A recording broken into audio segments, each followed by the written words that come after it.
Ya, bismillahirrahmanirrahim. Assalamualaikum warahmatullahi wabarakatuh. Salam sejahtera buat kita semuanya. Sahabat Charlie dimanapun berada, dari Sabang sampai Merauke, dari Pulau Miangas sampai dengan Pulau Rote, semoga selalu dalam keadaan sehat walafiat dan dalam lindungan Allah Subhanahu wa Ta'ala. Amin, amin, ya Robbal 'Alamin. Ya, pada malam hari ini kita libur dulu bahas yang halu-halu ya di channelnya saya dan channelnya Gus Ajis. Hari ini kebetulan beliau lagi ada podcast di tempatnya Bang Haji Roma. Insya Allah besok atau lusa kita sudah mulai lagi berbicara terkait tentang halu-haluan ya, tentang Ba'alawi. Nah, pada malam hari ini hadir di studio secara virtual KJ Ubaidillah Tamamunji dan Gus Rocky yang akan membahas tema kita pada malam hari ini adalah uji klaim Rizik Syihab. Benarkah Habaib pembawa pertama Islam Nusantara dan bukan penjajah? Nah, ini beberapa waktu terakhir ini publik dibuat kaget oleh satu ceramah yang berasal dari kanalnya Ba'alawi. Dan di situ disebutkan bahwa ada Kiai dan Gus yang menuduh Habaib sebagai penjajah. Kemudian narasi itu lalu dibalas dengan klaim besar. Biasalah kalau Habib Rizik kalau bernarasi itu kan berapi-api, menggebu-gebu gitu kan, meledak-meledak gitu kan. Bahwa Habib itu justru membawa Islam pertama ke Nusantara. Nah, luar biasa ini klaimnya.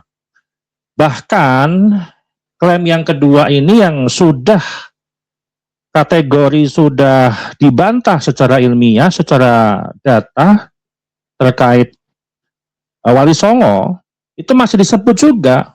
Wali Songo disebut berasal dari Ba'alawi dan kemudian mengkaitkan seolah-olah Wali Songo itu juga penjajah. Artinya ini narasi sekarang diputar balik 180 derajat. Bahwasanya mereka ini seolah-olah menggunakan nama Wali Songo untuk membenarkan klaim mereka. Nah, masalahnya ini bukan sekedar soal perasaan teman-teman ataupun adab ya. Ini soal sejarah, klaim ilmiah dan tanggung jawab narasi di ruang publik.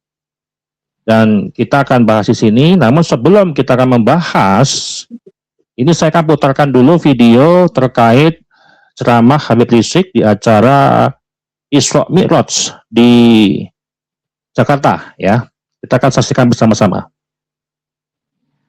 Sekarang yang terakhir, saudara, yang terakhir saya kaget. Di Indonesia ada rekamannya, saudara, viral di YouTube. Ada orang, saudara, katanya Gus. Ada lagi orang, oknum, katanya Kiai Haji, pimpinan cabang dari satu organisasi besar di Jawa Tengah. Satu kiai di Semarang ya, ceramah, saudara.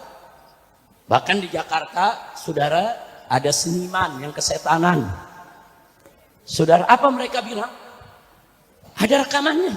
Mereka bilang, kami baru sadar, kami dijajah sama Habaib. Kami dijajah sama Ba'alwi. Kami dijajah, kita semua ini dijajah sama Arab. Innalillahi wa inna ilaihi raji'un. Saudara, kalau yang bicara orang awam, preman di bawah, saya nggak ambil hati, saudara. Ini yang bicara Kiai Haji, pimpinan cabang ormas Islam besar di Semarang, bicara dalam pengajian, saudara. Bahkan ada satu Gus yang mencatut nama suatu pondok pesantren besar di Cirebon, saudara. Bahkan satu tokoh nasional tinggal di Jakarta, saudara, yang merasa seniman paling hebat, bahkan merasa wali. Ada rekamannya.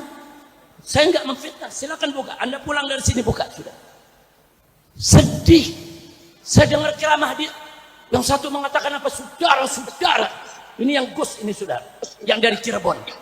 Saudara-saudara, itu Habib Ba'alwi itu datang ke Indonesia, itu seperti Yahudi datang ke Palestina. Yahudi datang ke Palestina, beli tanah, tinggal di sana. Akhirnya mereka semakin lama semakin banyak, mereka usir bangsa Palestina. Mereka bunuh, mereka bantai. Begitulah Habaib Ba'alwi. Mereka datang kemari beranak pinak. Sekarang kita dijajah, lalu kita biarkan, nanti mereka akan bantai kita. Kurang ajar. Apa? Gus. Saudara, saya punya kawan banyak Gus. Minas Salihin. Orang-orang baik, saudara. Gus Baha, kiai, ulama, lurus, istiqomah. Dari panutan kita, saudara. Gus Wafi, putra daripada Mbah Maimun Zubair. Gus Najih, kakak beliau, saudara. Kaget, saya kaget. Kok bisa ada pikirannya begitu, saudara? Ada lagi nih satu di Jakarta, nih setan dangdut, saudara. Dia bikin, saya hakul yakin. Habaib itu palsu, bukan turunan Nabi. Yang saya baru sadar, ternyata Habaib menjajah kita. Astagfirullahaladzim. Apa? Habaib dibilang menjajah ini apa? Oh, kalau kiai yang di Semarang, saudara, bukan hanya Habaib, dia bilang, kita ini sudah dijajah oleh bangsa Arab. Sampai bahasa-bahasa kita berubah dari bahasa Arab semuanya. Benci betul yang dengan aku.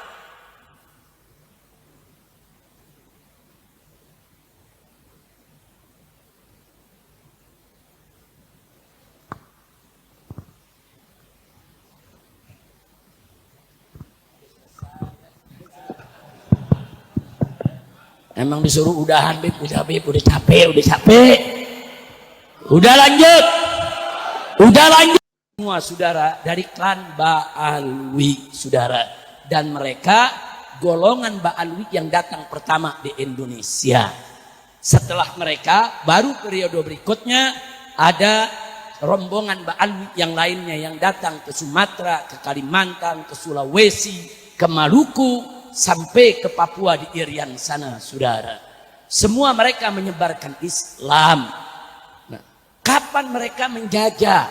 Mereka datang dengan akhlak, dengan ilmu, saudara.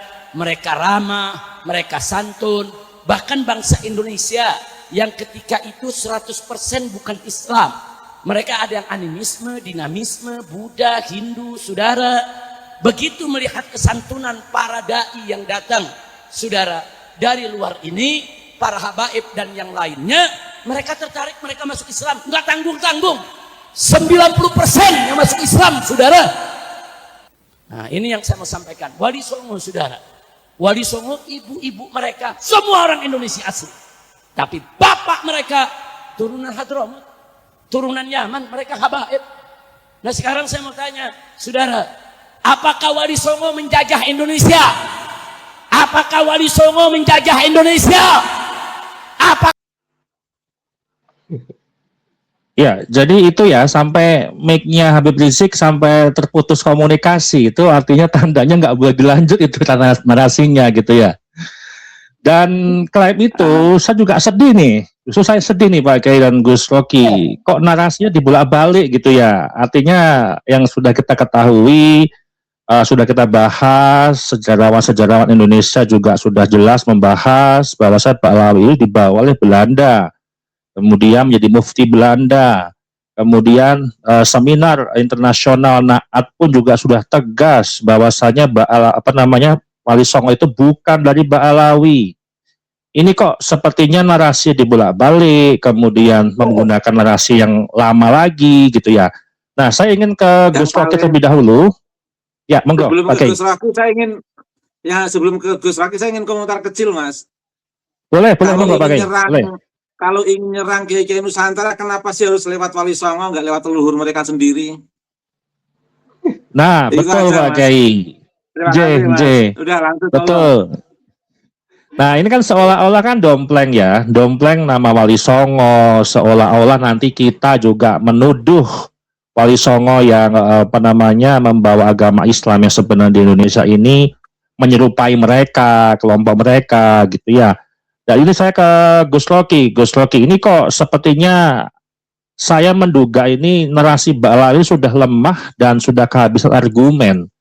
Jadi menyerangnya itu sudah ngalor ngidul nggak jelas, padahal sejarah pun juga sudah dengan gamblang memberikan sebuah keterangan yang sedetail, sevalid mungkin.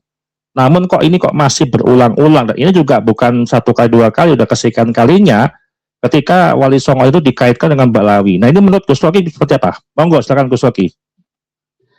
Ya, terima kasih Kang Charlie, Pak Kiai, mohon izin. Assalamualaikum warahmatullahi wabarakatuh. Waalaikumsalam warahmatullahi wabarakatuh. Bismillah, wassalatu wassalamu ala rasulillah, wa ala alihi wa sahbihi, wa mawalah amma ba'du. Ilahi anta maksudi, wa ridhaka matlubi, a'tini mahabbataka wa ma'rifatak. Para viewers, penonton channel Papazara Entertainment yang dimuliakan oleh Allah, wabil khusus Kang Charlie dan Kiai Ubaidillah Tamam. Mudah-mudahan kita semua selalu dalam lindungan Allah Subhanahu wa taala. Baru saja kita menonton sepenggal tayangan Pak Rizik Syihab sedang berceramah. Itu mungkin latarnya di masjid ya, Kang Charlie ya. Anyway, terlepas dari di mana beliau berceramah, let's focus to the content, apa yang beliau sampaikan. Menurut saya, nampaknya secara psikologi, seperti tadi disampaikan oleh Kang Charlie, seperti kehabisan narasi, argumen, sehingga menyampaikan hal yang justru dianggap memutarbalikkannya. Saya kira ini kalau boleh mengambil ibarat ya, analogi, itu ibarat orang sudah kepalang hanyut terbawa arus deras gitu kan, sehingga panik. Orang panik itu apa saja dipegang gitu kan, ada kayu lewat dipegang, nah ini ada styrofoam lewat dipegang. Nah, kira-kira sehingga dalil argumen yang diajukan itu demikian. Tetapi kalau kita mau lebih jauh menganalisis sebetulnya begini yang perlu jadi pelajaran, meskipun ini seharusnya saya ungkapkan di akhir, tetapi sebagai clue itu begini. Realitas sosial masyarakat Indonesia itu literasinya rendah, ya. Kalau tidak salah UNESCO, UNICEF itu sudah melakukan penelitian tentang masyarakat kita tingkat literasinya, di mana Indonesia itu di ranking 70 dari 80. Bahkan tahun 2016 mah kita itu ranking 3 apa 2 dari bawah. Bayangin, dari 60 negara yang diteliti. Artinya apa? Rendahnya tingkat literasi masyarakat Indonesia ini kenyataannya adalah dibombardir dengan konten sosial media, yang mana dalam hal ini adalah YouTube, yang diisi kontennya itu oleh, katakanlah, ceramah tadi. Lalu bagaimana cara memverifikasi kebenaran ceramahnya? Akhirnya terpaksa mau tidak mau nih, masyarakat Indonesia harus mau belajar, baca bukunya lagi, buka lagi di buku sejarah. Pertama di konten tadi. Benar enggak itu? Yang pertama kali datang ke sini itu berdakwah, memperkenalkan Islam, itu adalah para habaib. Kalau masyarakat kita itu kritis, kan penting dipertanyakan, memang siapa itu habaib? Oh, habaib itu berdasarkan misalnya bukunya Kiai Madini, itu ada tuh. Habaib itu ya klan Ba'alwi, yang mana itu baru terwujud dinarasikannya itu di abad ke-9. Itu kan berdasarkan tulisan Ali bin Abu Bakar Asyakron. Kira-kira begitu. Sementara catatan sejarawan, Islam sudah ditemukan jejaknya di Nusantara itu bahkan sejak abad ke-7 ke-8. Lalu siapa yang 2 abad ini? Lah, sementara yang pencetus Ba'alwinya aja baru muncul dari abad ke-9. Nah, itu kan pertanyaan. Pertanyaan itu hanya bisa dijawab dengan membaca literasi, bukan dengan mendengarkan ceramah yang disuarakan dengan keras, dengan teriakan. Ingat, kebenaran perlu disampaikan dengan baik. Tidak harus, tidak mesti disampaikan dengan cara teriak-teriak amarah. Yang mana kemudian masyarakat penting, ya, sebelum nanti kita ngulas lagi isi kontennya. Bagaimana cara penyampaian itu, masyarakat akan bisa merasakan. Syukur dengan kalbunya, dengan basyirohnya, minimal dengan akal. Ini orang adalah pedagog atau demagog. Karena sangat berbeda antara pedagog dengan demagog. Pedagog itu adalah pendidik, pengajar yang baik, melakukan transformasi ilmu. Dia mengupayakan pemberdayaan, empowerment terhadap murid-murid. Yang tadinya bodoh jadi pintar, yang tadinya terbelakang jadi berkemajuan, dan seterusnya. Itu adalah pedagogi. Ilmu seni tentang mendidik. Yang tujuannya adalah pembebasan. Pembebasan dari kebodohan, keterbelakangan, dan seterusnya hal-hal negatif yang nempel terhadap diri seseorang. Sementara demagog dapat diketahui, ciri khasnya adalah mereka berkampanye secara membabi buta, ya. Asal disebut apapun itu, yang terpenting nambah pengikut. Dan tujuannya adalah bukan untuk pembebasan manusia atau mereka para murid, orang-orang yang dididik. Tujuannya adalah to control, to rule, untuk mengontrol, menguasai. Nah, cara-caranya ya seperti itu. Kampanye-kampanye, gitu kan. Ceramah yang tidak disertai oleh referensi. Sekarang referensinya dari mana tuh? Bahwa habaiblah yang pertama, membawa Islam ke Nusantara. Yang kedua, referensinya dari mana? Bahwa Wali Songo itu bapak-bapak habaib. Singen dikunku. Buku apa? Sapa sing nulise, tahun pira, naskahe, dan seterusnya. Benar beliku? Kira-kira mengkonon. Kira-kira begitu kalau harus ditelisik lagi. Lebih jauh, persoalan penjajahan. Nah, mari kita buat, rumuskan, atau baca ngutip dari mana. Apa itu definisi penjajahan? Nah, yang mana ini mari kita bagi diskusikan. Penjajahan itu menurut misalnya Soekarno adalah eksploitasi manusia atas manusia. Gitu kan? Eksploitasi apa saja? Bisa mental, spiritual, hingga fisik. Zaman penjajah Belanda dulu ya mental, spiritual, fisik. Kemudian selesai merdeka, kita merdeka secara fisik. Mungkin belum secara mental. Buktinya masih banyak masyarakat yang bodoh. Masih banyak masyarakat yang hidup di bawah garis kemiskinan. Kira-kira begitu. Dulu kata almarhum Kiai Haji Zainuddin MZ. Masih banyak masyarakat-masyarakat yang terbelakang. Apakah kita tidak bisa mengkategorikan hal demikian itu adalah keterjajahan kita, sehingga kita sebagai sebuah bangsa harus bebas dari kebodohan, dari keterbelakangan, dari kemiskinan, dari hidup di bawah garis kesejahteraan. Nah, kalau konteks kita mendefinisikan penjajahan itu adalah demikian, maka mari kita kategorisasi, mari kita telisik. Sebenarnya peran habaib sejak dulu hingga sekarang ada nggak sih di dalam konteks ini? Nah, kembali, oke, kalaupun memang masyarakat hari ini di Indonesia tidak mampu mengejar literasi dengan membaca buku, gitu kan, yang tadinya skornya mungkin dari 2 terbawah, pengen minimal ada di tengah lah, gitu kan, urutan 30 di dunia, mungkin kejauhan, paling tidak, konsumsilah masyarakat ini, ya, viewersnya, konten-konten yang memang mendidik. Konten-konten yang memang isinya adalah pedagogi, pendidikan, bukan demagogi. Itu saja sebagai pengantar dulu dari saya, prolog, sebelum nanti lebih jauh membahas konten. Baik, nah selama ini kan kita diajarkan teman-teman, Islam ini masuk ke Nusantara lewat banyak jalur ya. Gujarat, kemudian Persia, China, lokal ulama Nusantara.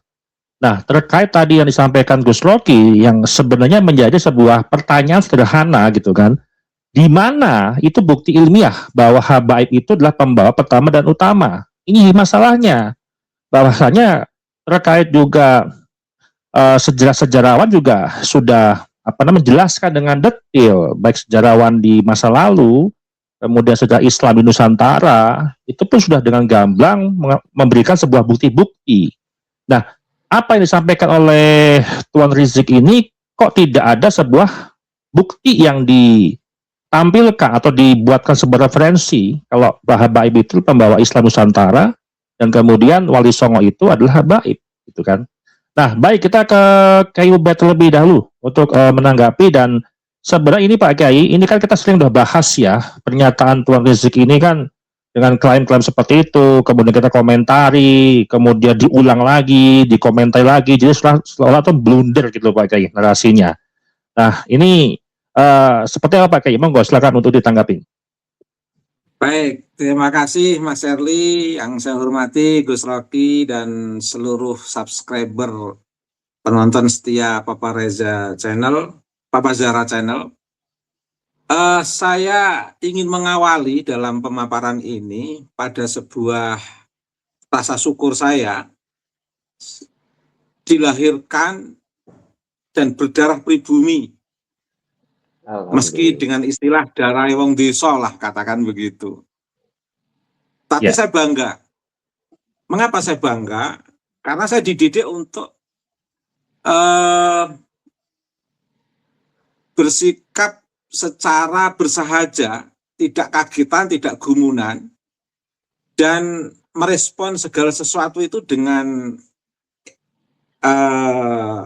penuh egalitarianisme atau penuh harmoni. Sikap harmoni yang dibentuk sebagai nilai dasar kita sebagai masyarakat Nusantara itu cukup menenangkan pikiran. Sehingga saya membayangkan kalau kita tidak dididik dengan sikap harmoni dengan tradisi atau nilai dasar masyarakat Jawa yang sudah menjadi habituasi turun-temurun sebagai masyarakat yang cinta damai, katakan begitu. Kalau saya nggak dididik seperti itu, mungkin tiap hari kita perang terus sama Yaman, karena kasar orang Yaman itu. Kasar orang Yaman itu. Alhamdulillah Pak, saya dididik dengan cara yang tidak boleh mengancam, tidak boleh nakut-nakuti, tidak boleh penuh emosi, amarah, jumawa, sombong, dan lain sebagainya. Alhamdulillah saya bersyukur dididik dengan suasana-suasana habituasi masyarakat Jawa, Mas. Karena kalau saya tidak dikondisikan, kita semua masyarakat Jawa tidak dikondisikan dengan habituasi masyarakat yang penuh kesantunan, kebersahajaan, penuh harmoni, oh kita udah perang. Mengapa? Karena orang Yaman itu nggak bosen-bosen dengan sikap-sikap yang penuh arogan. Sudah dikritik begini masih arogan saja. Sudah jelas-jelas dibongkar, nasabmu itu palsu, masih arogan saja. Sudah diingatkan, ini Indonesia bukan Yaman. Kalau pengen perang sekarang kan sana ke Yaman pulang. Bela itu, katanya kamu jadikan sebagai rukun iman itu, tarim itu. Konsekuensi keimanan itu harus dengan taruhan nyawa. Kenapa? Membela tarim bagian daripada rukun iman sekarang nggak ada pada ketarim. Berarti emang hanya kamuflase, hanya lip service saja, lipstick aja itu.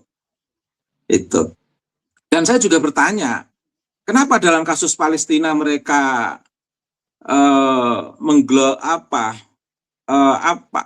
menjadikan sebagai sebuah benchmark untuk bicara agama di Indonesia ini, seolah-olah Palestina itu adalah satu instrumen penting untuk membesarkan Rizik Syihab dan kawan-kawan.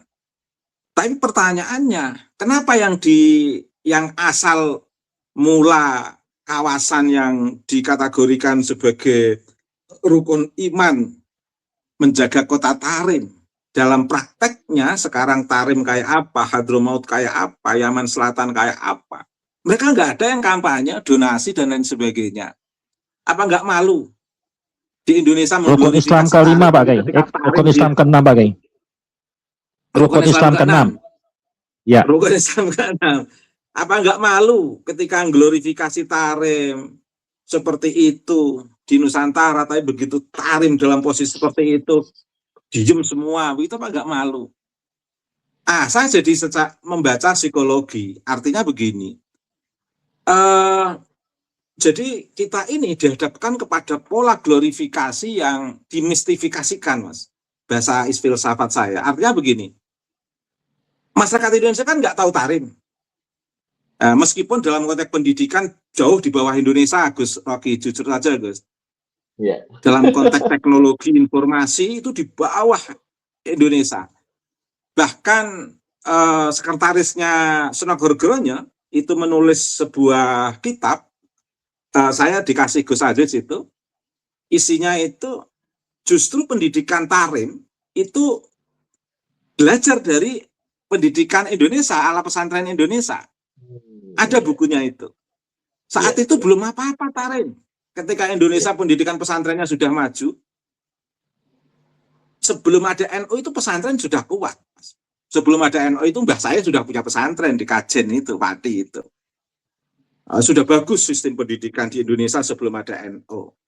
NU ini kan dianggap sebagai pesantren besar untuk menjadi gerbang, jubir, juru bicara tradisi pesantren kuno sebenarnya. NU itu didirikan kan dalam rangka menjadi juru bicara pesantren. Makanya ketika orang-orang elit di PBNU melupakan pesantren, itu berarti lupa identitas juru bicaranya sebenarnya. Jadi orang elit PBNU itu harus jadi jubir pesantren.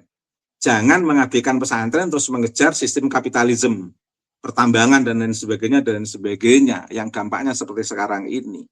Itu. Lah, itu Yaman itu belajar dari Indonesia. Lah, sekarang mengglorifikasi seorang-orang Yaman seperti itu. Dilihat dalam daftar perkembangan ilmu pengetahuan teknologi Yaman dengan Indonesia jauh, pendidikannya jauh sekali. Baik pendidikan pesantren di Yaman maupun pendidikan dalam konteks saintifiknya di Yaman. Oh, itu jauh di bawah Indonesia.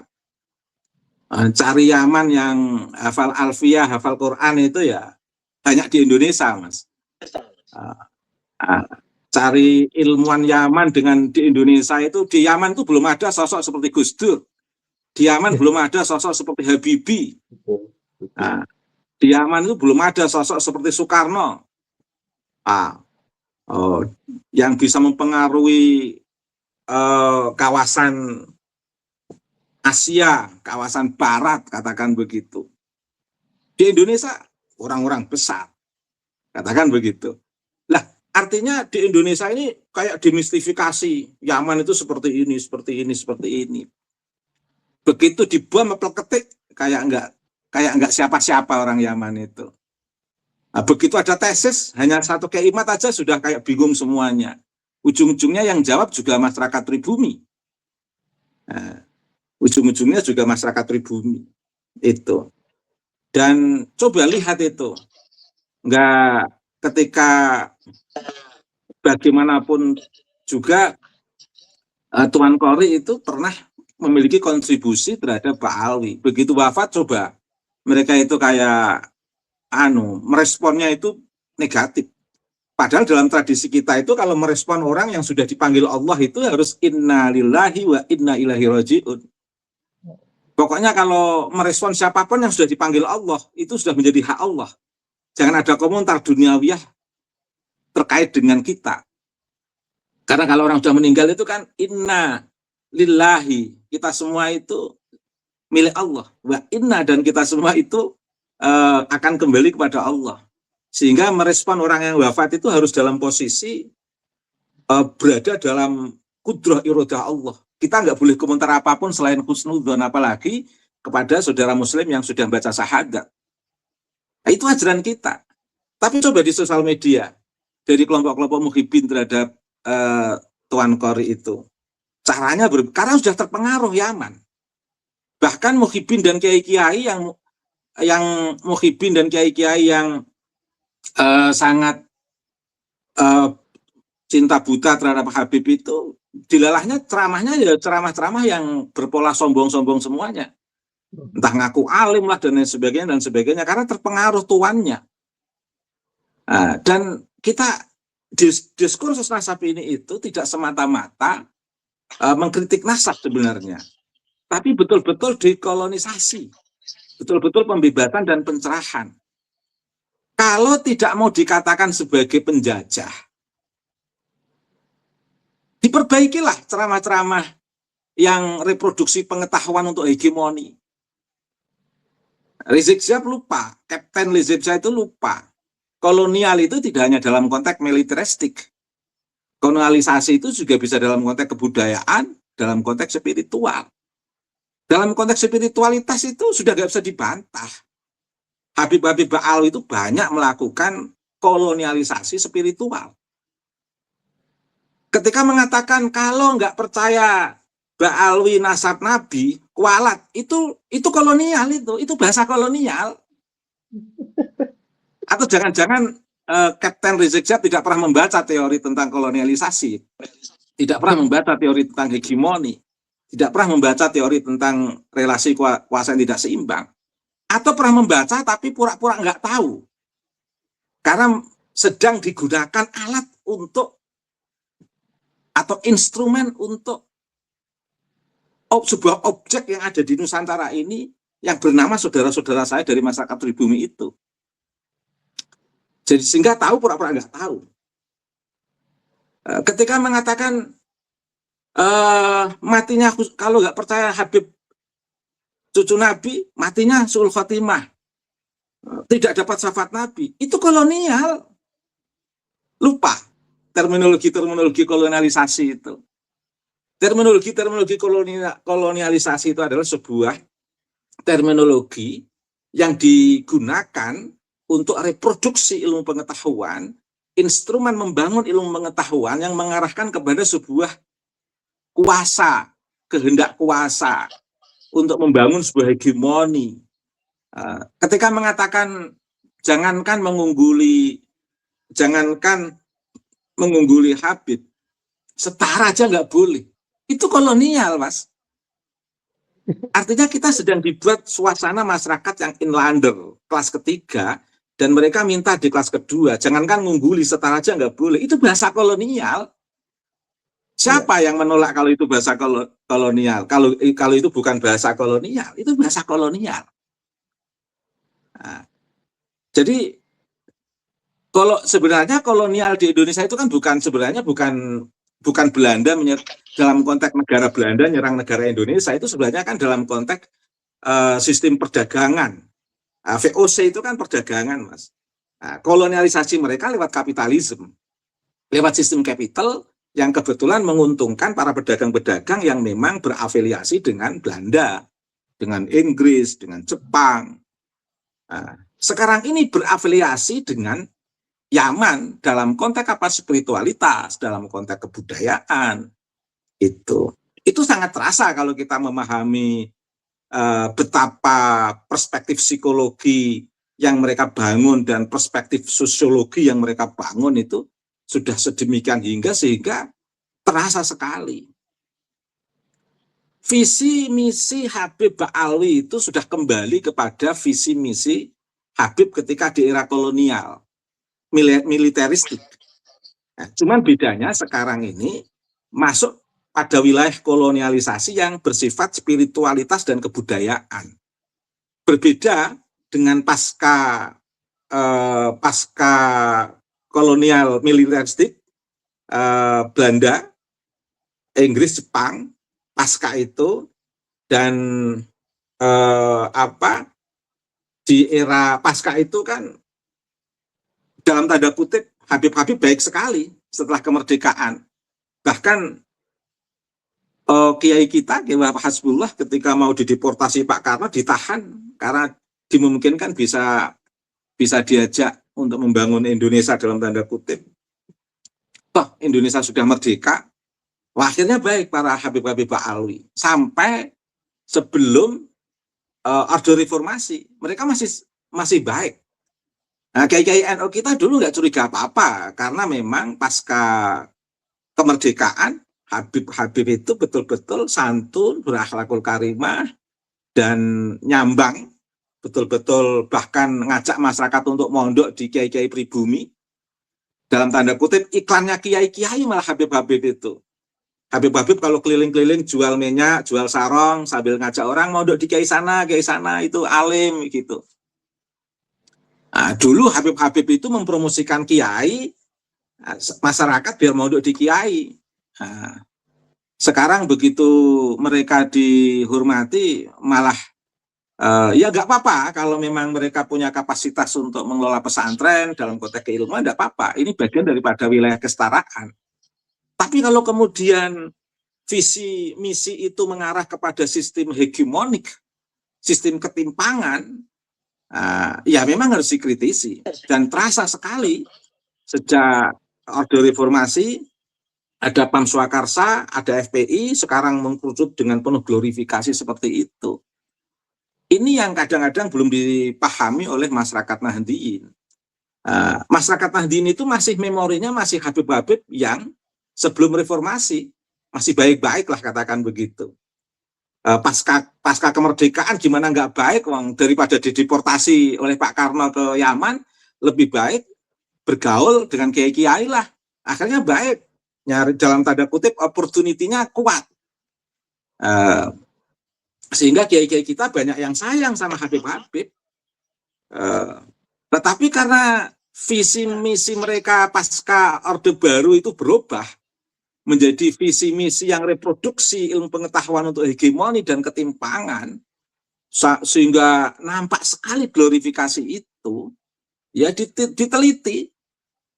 Bahkan Kiai Imad mengatakan itu saudaranya itu yang dididing-diding oleh Bahar Smith ketika di persidangan itu, Muhammad itu kakek ente atau apa kakek aneh itu, kata Bahar Smith di persidangan itu. Itu kan betul-betul hegemonik gitu. Di persidangan dalam posisi terjepit pun masih bisa sombong Gus Rofi. Masih bisa menghegemoni kiai, Muhammad kakek aneh itu kan di saat terjepit aja masih bisa sombong. Sama ceramahnya Rizik Syihab itu, di saat terjepit aja masih sombong, apalagi kalau nggak terjepit. Itu. Apalagi kalau nggak terjepit, mungkin bisa terjadi lagi fenomena tentara-tentara FPI menyembah baliho-baliho Rizik Syihab kayak dulu itu, sampai nyanyi di depannya baliho besar gambar Rizik Syihab itu. Dalam posisi dikritik, tidak introspeksi, tidak merenung, tidak bagaimana membangun rekonsiliasi, bagaimana resolusi terhadap suasana yang sekarang lagi kuat diskursus Pak Alwi ini. Di awal tesis mereka betul-betul menghadapi tesis Kiai Imad yang berat dijawab secara ilmiah. Sementara mereka sudah terlanjur mengaku cucu Nabi. Untuk menutupi rasa malu kalau orang Jawa minta maaf karena nggak tahu, itu enak kan? Minta maaf karena kami nggak tahu atas interpolasi leluhur kami dulu. Harusnya begitu. Itu aja masih sombong. Tidak hanya itu, tesis Gus Aziz Jazuli itu sebenarnya lebih galak dari hasil kajian teks Gus Aziz Jazuli itu sebenarnya lebih galak daripada tesis Kiai Imad. Karena kalau tesis Kiai Imad itu kan aspek internal Ba'alwi nasab, aspek interpolasi. Tapi kalau kajian teks Gus Aziz Jazuli itu kan betul-betul menyentuh aspek ideologi Sunni. Sehingga Kiai Gus yang masih jadi muhibbin, kalau nggak reorientasi rasa cintanya kepada Habib dengan adanya hasil kajian tek yang dikaji oleh Gus Aziz, kalau Kiai dan Gus-Gus ini nggak reorientasi, itu bisa ditertawakan banyak orang. Cinta mati Habib Artinya apa? Pengakuan kealiman seorang kiai siapapun atau santri siapapun di satu sisi, di sisi lain memuja-muja orang yang memiliki ajaran-ajaran khurafat. Ini kan betul-betul harusnya malu. Masa iya sih seorang kiai yang katakan punya pesantren, dikatakan alim, santri dikatakan bisa ngaji, harus memuja-muja Habib yang notabene punya ajaran-ajaran khurafat. Dan itu menyentuh aspek ideologi Sunni Ahlussunnah wal Jamaah. Di Ihya Ulumuddin itu, jangankan yang hasil interpolasi Habib Ba'alwi yang berintisab kepada Nabi, yang betul-betul dzurriyyah asli Nabi saja dikritik oleh Imam Ghazali. Di bagaimana Alawiyin yang digambarkan di situ telah melakukan penyimpangan terhadap prinsip syariat itu dikritik oleh Imam Ghazali yang notabene dzurriyyah Nabi asli, apalagi yang interpolasi, katakan begitu. Tapi sebenarnya kita tidak membedakan apakah itu dzurriyyah Nabi asli atau tidak. Prinsip utama kita kan kemanusiaan secara universal. Saya secara pribadi tentu akan memahami universalitas kemanusiaan itu harus kita junjung tinggi. Tapi saya secara pribadi tetap siapapun yang ada jalur dzurriyyah Nabi yang asli, tetap saya akan menghormati, Mas Herli, jujur saja. Ya, jujur saja saya akan menghormati. Tapi tidak akan bisa mengalahkan perspektif kemanusiaan, keadilan, dan kesetaraan yang bersifat universal itu.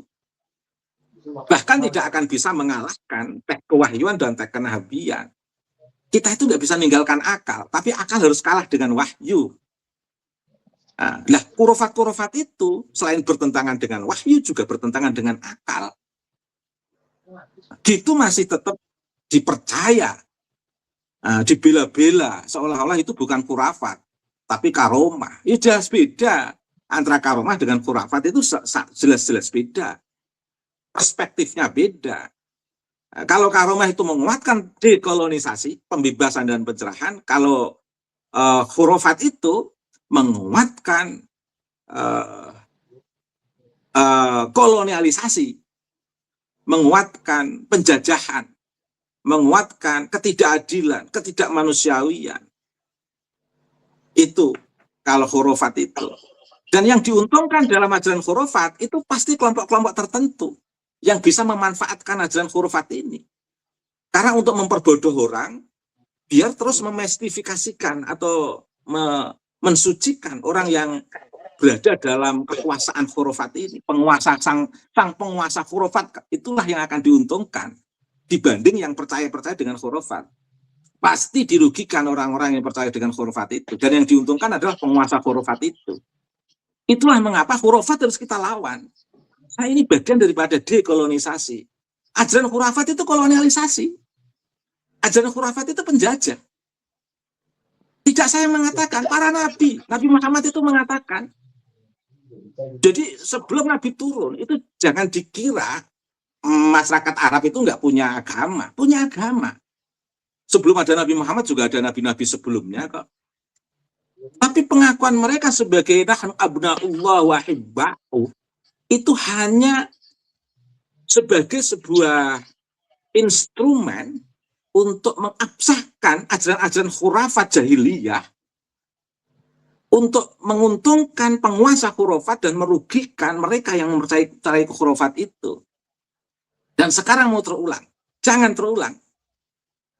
Segala bentuk khurafat itu adalah penjajahan. Entah khurafat itu diterapkan di tanah Arab, khurafat diterapkan di tanah Nusantara, khurafat diterapkan di tanah Yaman, khurafat diterapkan di Asia, di Barat. Semua ajaran-ajaran khurafat itu adalah kolonialisasi. Biar tidak ada kolonialisasi, keluarlah dari kolonialisasi dengan cara apa? Dekolonisasi, pembebasan dan pencerahan. Jadi yang dinyatakan oleh Rizik Syihab, kalau dia itu tidak mau dikatakan sebagai penjajah, ingatkan itu penceramah-penceramah yang mengatakan kalau nggak percaya nasab Nabi, nasab Ba'alwi sebagai intisab kepada Nabi itu kafir lah, kualat lah, tidak ada syafaat lah. Ingatkan itu yang mengatakan Indonesia itu tarim kedua, ingatkan itu yang mengatakan turunnya rantai emas, ingatkan itu yang seolah-olah Allah mau membuat sebuah keputusan harus izin Habib. Syiah itu apa? Dikatakan sesat itu paling banter hanya mengatakan Imam Maksum. Nah, tapi ini leluhur Habib ini, wah luar biasa. Nabi Muhammad, Imam Sayyidina Ali, Imam Hasan Husain pun harus belajar dengan Ba'alwi. Allah kalau mengeluarkan mau membuat bencana harus izin dengan Ba'alwi. Bisa mengendalikan siksa neraka, siksa kubur. Ini melampaui Imam Maksum ini. Apakah itu tidak ajaran kolonial? Kolonial. Jadi penjajah siapapun, bahkan pribumi bisa menjadi penjajah bagi pribumi kalau perspektifnya adalah perspektif kolonial. Perspektif kolonial itu adalah perspektif yang hegemonik, membangun ketimpangan, ingin kehendak kuasa untuk kepentingannya pribadi, mengajarkan khurafat-khurafat, membohongi, tapi untuk kuasa pribadi, itu kolonial. Lah, Rizik Syihab harus memahami ruang kolonialisasi dengan ruang dekolonisasi itu harus bisa dipahami, biar bisa membedakan, biar bisa introspeksi. Selama ini kan nggak mau introspeksi. Beda orang Jawa, salah sedikit langsung introspeksi. Rizik Syihab nggak mau tahu introspeksi. Sudah dalam posisi seperti ini masih saja pengen sombongnya luar biasa. Oke Mas Serli, nanti kemana-mana. Itu dulu. Ya. Ya, kebuntuan demi kebuntuan ya sebenarnya ya, narasi Ba'alawi ini ya yang mencuat di berbagai macam sosial media, termasuk orang pribumi juga yang mendukung Ba'alawi ini juga sudah buntu nampaknya untuk bagaimana lagi untuk mengembalikan kepercayaan Ba'alawi.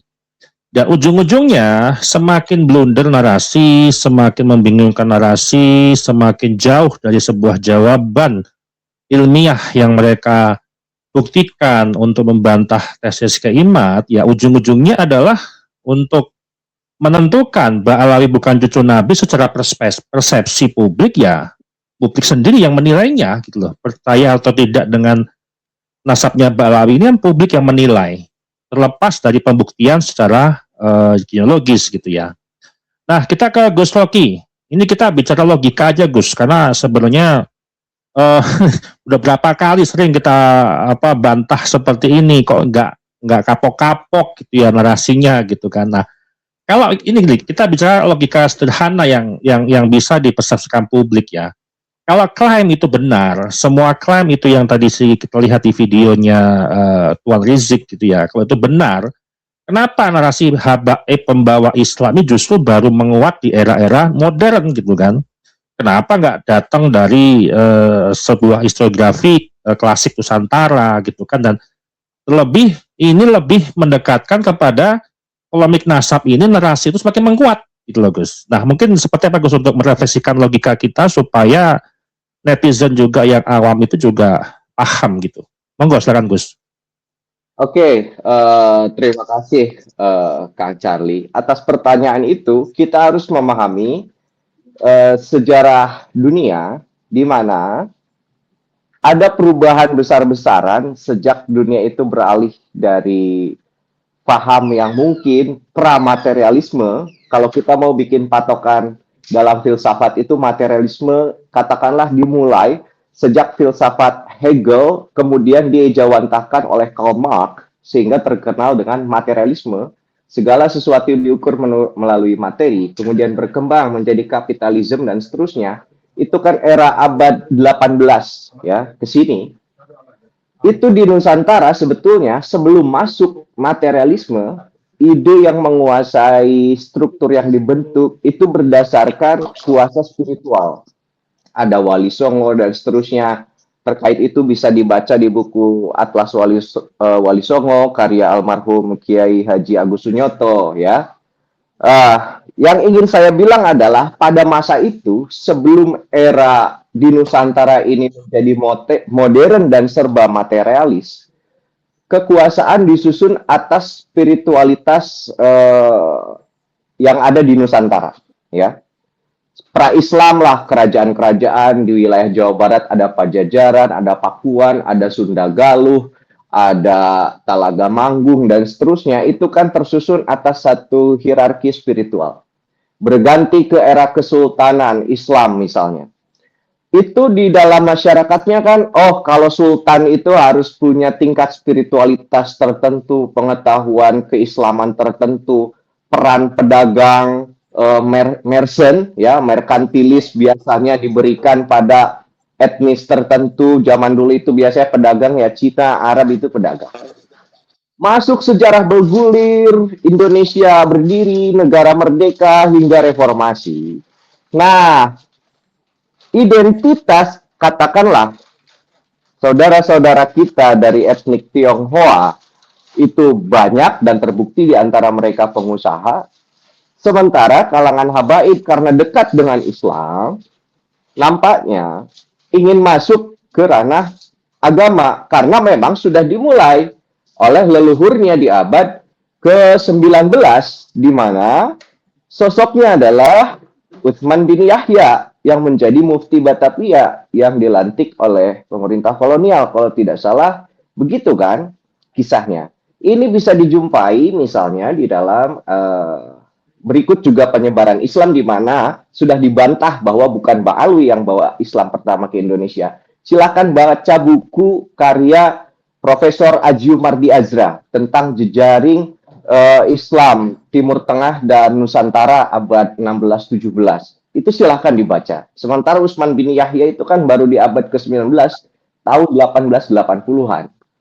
Selain itu, literatur yang penting dibaca itu misalnya karyanya Profesor Sartono Kartodirjo, guru besar ilmu sejarah Fakultas Ilmu Budaya Universitas Indonesia ya, tentang sorry? UGM kelihatannya. UI ya? UGM, bukan UGM. UI, itu UI Kiai izin. Oh iya. Ya, Profesor Sartono Kartodirjo menulis buku yang itu kalau tidak salah dari disertasi beliau tentang Peasant Revolt in Banten, alias pemberontakan petani Banten 1880, yang itu kesininya kita kenal dengan Geger Cilegon ya. Di antara kisahnya adalah Utsman bin Yahya itu mengeluarkan pamflet, sebaran, bahkan fatwa bahwa mereka para pengamal tarekat Qadiriyah Naksabandiyah di bawah bimbingan Syekh Abdul Karim Banten itu sesat. Dan dianggap para pengikutnya itu mengikuti guru-guru palsu, murid-murid palsu. Terjadi pemberontakan, pembunuhan, dan seterusnya. Kemudian Syekh Abdul Karim kembali ke Mekah. Nah, kalau soal apakah Habib penjajah atau bukan, Kiai Ubaid tadi sudah menyampaikan dengan begitu jelas dan sangat mudah dipahami.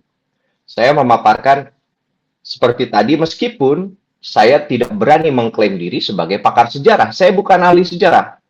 I'm not a historian. Tetapi saya pembaca sejarah. Ya. Dan lagi-lagi, fenomena habaib ini, itu rame, ya itu betul seperti Kiai Ubaid bilang, pasca reformasi kok. Habaib. Dan yang menarik, Kang Charlie, para viewers semuanya, Pak Kiai, ini kalau tadi di pemaparan saya yang awal saya mengutarakan tarif, definisi daripada Habib, habaib itu versi bukunya Kiai Imad yang ini, saya mau coba bikin pembanding dari tarif definisi yang diberikan oleh Ketua Umum Robitoh Alawiyah, Zain Umar Smith. Ya, Smith itu Sumaid. Saudara-saudara, bukan Smith seperti Will Smith yang film MIB, bukan. Menjelaskan istilah Habib bermakna tuan guru. Itu catatan pertama. Is that true? Bermakna tuan guru atau seorang yang berilmu dari kalangan zuriyah Rasulullah Shallallahu Alaihi Wasallam. Dalam tanda kutip, jadi semua Habib pasti Sayyid. Dalam kurung keturunan Nabi SAW. Titik. Kalau Sayyid sebenarnya, ya, kalau tidak alim, dia bukan Habib. Coba, seberapa benar itu qadiyah? Seberapa benar itu kalimat? Kalau Sayyid sebenarnya, kalau tidak alim, bukan Habib. Maksudnya begini, kalau ada Sayyid bodoh, itu bukan Habib. Jadi Habib itu pasti sayyid, pasti alim. Is that true? Satu kisah, saya punya mahasiswa, kelannya dari klan Habaib. Dan ternyata, itu mahasiswa santri saya. Lah, beli bener eko. Ning pondok, kita durung pernah ketemu. Belum pernah ketemu. Di pondok, di asrama pas saya nggak beli beruh, nggak tahu saya orang yang mana. Tapi saya tahunya malah di kelas, gitu, pas saya absen. Karena kalau ngaji nggak saya absen, tapi kalau di kelas saya ngajar, ya saya absen gitu kan, dikasih absen dari fakultas. Saya lihat, oh ini ada marganya, ini saya tahu ini Ba'alwi. Saya bilang, hey, ente kalau benar ngaku cucu Nabi, kudu benar ente ahlake, gitu kan. Saya bilang begitu. Tetapi saya nggak tahu seberapa alim ya, ngaji baik nggak pernah hadir, mau gimana alimnya? Apakah mau mengklaim saya punya apa namanya ilmu laduni gitu kan? Asal apa namanya tawasul aja langsung pinter. Aduh, di mana eta rumus? Dari mana? Nggak ada. Manusia butuh berikhtiar untuk belajar, untuk bisa meningkatkan kecerdasan supaya bangkit moving forward minadzulumati ilan nur. Harus ada ikhtiar. Gak bisa bim salah bim. Minta ke Habib Anu langsung segalanya diberikan. Betul tadi yang dibilang oleh Kiai Ubaid mengenai khurafat. Dan itu keras sekali loh apa yang ditulis oleh apa namanya Gus Aziz Jazuli mengenai ajaran khurafat itu. Itu betul-betul menampar fakta ajaran mereka. Sekarang ayo bangun. Ayo bangun, tapi jangan bangun seperti bangunnya orang bangun tidur. Gitu kan, masih linglung lah, masih pengen mimpi lah. Tapi harus betul-betul bangun. Maksudnya gimana bangun? Belajar dengan baik, dirunut, diteliti dengan baik, dengan kaidah-kaidah ilmiah yang otoritatif, yang muktabar. Kalau saya tanya sekarang, berapa pesantren di Nusantara ini yang ada? Di samping kita ramai-ramai, sholawatan yang mana memang diperintahkan. Innallaha malaikatahu yusholluna ala nabi. Hanya hari ini kan sholawatan populernya itu dipimpin oleh Habib-Habib karena memang suara mereka bagus. Suara secara morfologi juga ya.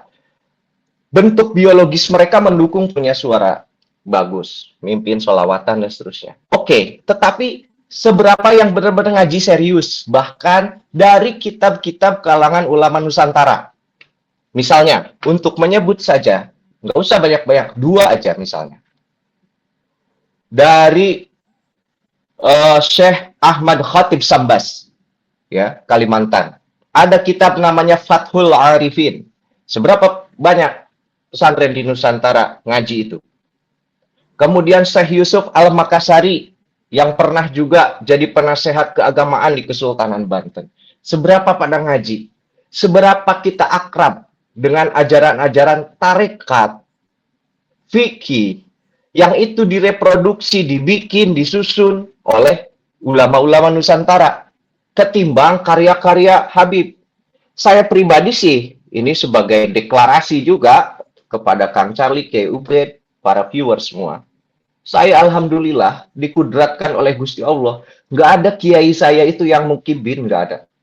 Saya bahkan nggak tahu yang mana Rotibul Hadad. Saya nggak pernah itu baca. Apalagi namanya sosok Faghi Al-Muqaddam. Ngapunten, mohon maaf dengan segala kerendahan hati. Nama itu bahkan baru saya tahu setelah saya nonton channel-channel konten-kontennya Gus Aziz Jazuli. Oh, ternyata Faghi Muqaddam itu yang dianggap pendiri tarekat Alawiyah dan seterusnya dan seterusnya. Dan itu kan baru ya tahun ini 2025 lah kemarin setelah saya mencelupkan diri pada kajian ini. Sebelumnya saya sama sekali tidak tahu siapa itu. Baru sekarang yang 2025. Apakah ini akan dilanjut-lanjutkan? Saya pribadi, inilah motivasi saya. Kenapa saya serius mempelajari ini sampai bikin konten?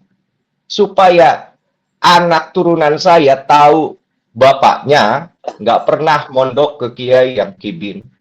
Bapaknya itu nggak tahu tentang siapa Faghi Muqaddam.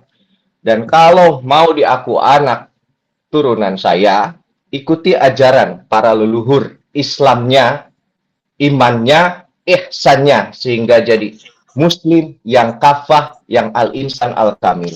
Segitu Kang Charlie. Ya baik, sangat beruntung ke Gus Rocky ya, tidak pernah menjadi kibin, tidak pernah belajar dari apa namanya kiai ulama yang kibin gitu ya, dibanding seperti saya, Gus Ajis dan apa Gus Halim yang kita biasa apa malam untuk membahas khurafat, kita kan juga kibin ya. Cuma kibin ini masih levelnya masih bisa untuk keluar daripada kesesatan yang mereka buat, masih punya akal sehat gitu ya. Yang ini yang menjadi kebanggaan diri saya gitu kan. Namun yang sekarang jadi masalah kibin-kibin yang aku taklid buta, wah itu susah mau dibuat sadar dengan bukti-bukti 1000 bukti pun juga mereka tidak akan pernah untuk bisa membenarkan ataupun bisa percaya gitu ya. Baik, kita ke Kebet untuk menanggapi apa yang disampaikan oleh Gus Rocky. Ini menarik sekali Pak Eke untuk pembicaraan malam ini. Kalau kita biasanya apa namanya Rizik Sihab itu selalu berceramah yang di luar nalar kita komentari, cuma berdua dengan kehadiran Gus Rocky ini menambah wawasan kita semua teman-teman ya. Artinya literasi makin banyak, keilmuan dari beliau juga makin banyak, dan kita juga secara apa wawasannya pun juga bisa menjelaskan kepada pemirsa semuanya. Monggo Pak Kai. Oke, tadi saya lupa menyebut nama kitabnya. Itu bisa dibaca di kitab Hadromaut Izahatun Niqab Am Ba'di Gumudiha. Nah, jadi bagaimana Hadromaut, orang-orang Yaman pertama melakukan adop dan adaptasi pendidikan Islam di Nusantara ini itu sampai sekarang berdiri seperti di Yaman itu, Mas. Dan oke, ada beberapa analisis psikologis dan sosiologis terkait dengan ceramah Tuan Muhammad Rizik Sihab, Mas Sherly. Ada 5 ini ya. Yang pertama, ceramahnya itu saya baca berisi legitimasi otoritas. Selalu klaim nasab dan gelar Habib. Targetnya apa? Mereka itu ingin menciptakan halo efek. Maksudnya adalah supaya massa menganggap semua ucapannya benar-benar faktor keturunan. Ini apa relevansinya dengan kritik peradaban saya? Di situ akhirnya muncul false sanctity, penggunaan silsilah yang tidak valid, Ba'alwi sebagai alat komodifikasi agama untuk kekuasaan, atas nama agama untuk kekuasaan, Mas. Ini analisis pertama saya. Yang kedua, ada pola retorika sosial yang saya analisis dari pola Muhammad Rizik Sihab itu. Dia selalu dalam ceramahnya itu menampak in group versus out group, dengan menunjukkan itu putra kiai ini, seolah-olah di situ yang tidak mendukung Ba'alwi adalah out group, minhum, bukan minna, katakan begitu. Meskipun sama-sama syahadat, sama-sama muslim, katakan begitu, Mas. Nah, inilah ciri orang Jawa, Mas Sherly. Jadi kalau ngomong ilmiah, tidak mau ngamuk-ngamuk. Ngamuknya ya pakai teori aja. Biar beda antara Rizik Sihab dan Gus Rocky dan saya ini. Dampaknya apa? Dampak yang ingin diharapkan oleh Rizik Sihab, dia ingin memperkuat solidaritas internal dan kebencian terhadap pihak yang dianggap berbeda dalam garis miring musuh. Bagaimana analisis peradaban saya atau kritik peradaban saya itu akan menghambat, menjadi hambatan persatuan itu kalau itu enggak segera kita bongkar, Gus Rocky. Menghambat integrasi nasional dengan menciptakan sekat-sekat eksklusivitas berbasis identitas semu. Nah, apa yang kita lakukan ini untuk Indonesia. Untuk pengen nangis saya kalau saya teruskan itu. Yang jelas apa yang kita lakukan ini itu singkatnya biar tidak terlalu terbawa perasaan, untuk Indonesia. Pembebasan dan pencerahan, dekolonisasi. Kalau kita nggak ingin capek-capek bisa saja tidur malam ini. Tapi karena ada sebuah ruang yang kita punya kesempatan untuk membangun edukasi masyarakat. Sehingga ketika ditawari Mas Cherly, di situ ada Gus Rocky, ya saya semangat saja. Karena dampaknya luar biasa kalau nggak segera kita respon secara ilmiah tentunya, dan jangan sekali-kali kita mengancam dan lain sebagainya, itu tidak tradisi pribumi.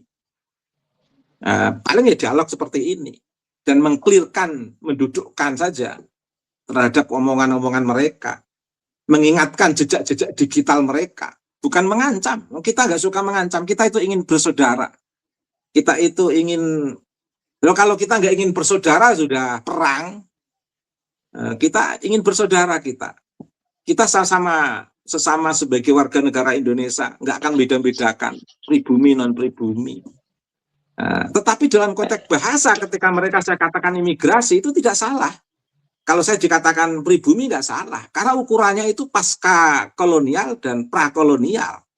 Dan leluhur kita datang itu sebelum kolonialisasi, kolonialisme saat ada kerajaan-kerajaan itu. Sehingga perlu dibedakan antara imigrasi dan pribumi itu nampak dari sekat kesejarahan antar waktu prakolonial dengan pasca kolonial sebenarnya. Dan juga nggak negatif ketika saya mengatakan imigran, itu nggak negatif. Sebagaimana mereka juga tidak negatif mengatakan saya pribumi, nggak negatif. Itu kan istilah terkait dengan sistem diaspora dalam sistem sosiologi, bukan membenci, bukan. Justru ceramah yang ngotot itu membenci. Itu kalau ingin mengatakan punya hipotesis misalnya Wali Songo itu dari Yaman, bolehlah wong namanya punya hipotesis. Tapi nggak usah marah-marah sampai memaksa orang. Yang hasil riset ilmiah saja tidak marah kok. Ini nggak melalui riset ilmiah, hanya asumsi. Disampaikan dengan cara menekan, dengan cara penuh emosi. Ini kan jadi persoalan. Kalau disampaikan dengan tetangga di Petamburan nggak apa-apa. Sampaikan dengan santri-santri pada saat ngopi nggak apa-apa. Tapi persoalan disampaikan secara publik, seolah-olah kalau nggak dari Yaman itu salah. Dan seolah-olah di situ ada sebuah sikap-sikap agitatif yang merugikan para ilmuwan-ilmuwan yang sudah melakukan penelitian. Sehingga saya teringat bahasanya Gus Rocky. Kamu siapa kok melawan seorang ilmuwan, melawan peneliti? Masa ceramah Rizik Syihab yang penuh agitatif emosi dibandingkan dengan ceramahnya Arzumati Azra, dibandingkan dengan ceramah yang tadi disebutkan tadi, teori Arab, bahwa Indonesia ini dari teorinya Hamka dan Van Loor masuk, Islam masuk di Indonesia itu sejak abad ke-7, abad ke-1 Hijriah, langsung dari pelaut dan pedagang Arab. Menurut teori Gujarat India, dipopulerkan oleh Snogorgronya, menyebutkan Islam dibawa oleh pedagang dari Gujarat India pada abad ke-13. Menurut teori Persia, menyoroti kesamaan budaya dan tradisi seperti peringatan 10 Muharram, akhirnya punya kesimpulan menunjukkan pengaruh dari wilayah Persia, Iran, sejak 10 Muharram itu. Ada yang mengatakan dari teori dari Cina, mengacu pada peranan komunitas Muslim Tionghoa dan ekspedisi Laksamana Cheng-ho dalam penyebaran Islam, khususnya di tanah Jawa. Di sini nggak ada teori dari Yaman, hanya Rizik Syihab dan orang Yaman aja yang ngomong teori dari Yaman. Kalau ingin mempertahankan, buatlah buku tulisan dan buat argumentasi secara ilmiah, jangan pakai ceramah sambil marah-marah. Dibukukan aja belum tentu diterima, apalagi dengan pakai marah-marah begitu, seolah-olah para ilmuwan yang telah melakukan kesimpulan-kesimpulan akademik itu melakukan kesalahan. Masa emosi bisa mengalahkan hasil riset ilmiah? Pertanyaannya Gus Rocky, kamu siapa? Bukan ilmuwan, bukan. Kapasitas dalam konteks kesejarahan sebagai seorang ilmuwan sejarah, bukan. Memaksa sebuah simpulan Islam dari Yaman. Wali Songo dari Yaman, nyebut namanya Ibu Sunan Gunung Jati aja salah kok. Mau berbicara tentang Wali Songo. Nyebut latar belakang Sunan Ampel aja salah mau menyebut Wali Songo.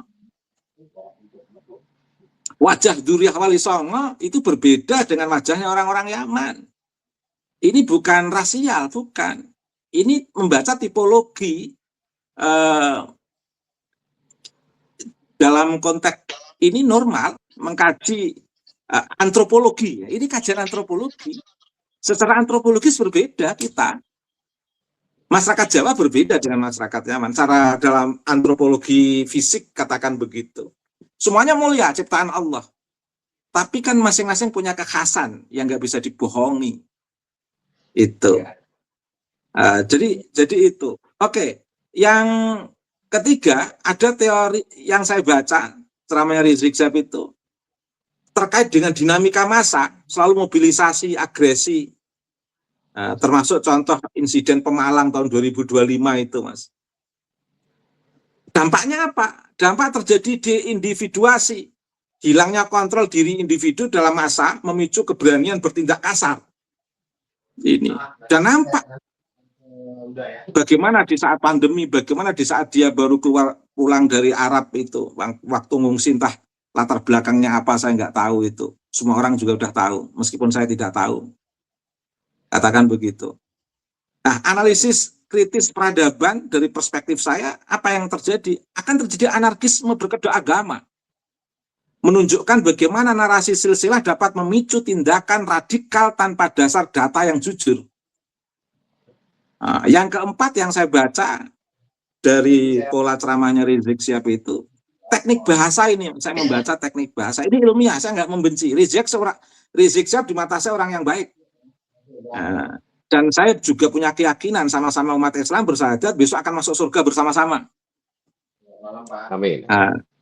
Persoalan duluan Rizik Syihab atau duluan saya nggak tahu. Mungkin duluan saya mungkin. Atau bareng-bareng juga nggak apa-apa gitu katakan gitu. Saya berharap bareng-bareng lah sama-sama umat Nabi Muhammad kok, sama-sama mulia sebagai umat Nabi Muhammad. Apalagi sudah sama-sama sebagai warga negara Indonesia katakan begitu. Teknik bahasanya hiperbola, provokasi moral. Dampaknya apa? Membangkitkan emosi amar ma'ruf yang emosional ketimbang intelektual. Bagaimana analisis peradaban saya? Saya punya analisis, akan terjadi distorsi peradaban, sikap-sikap seperti itu kalau nggak kita rubah dengan cara edukasi seperti ini.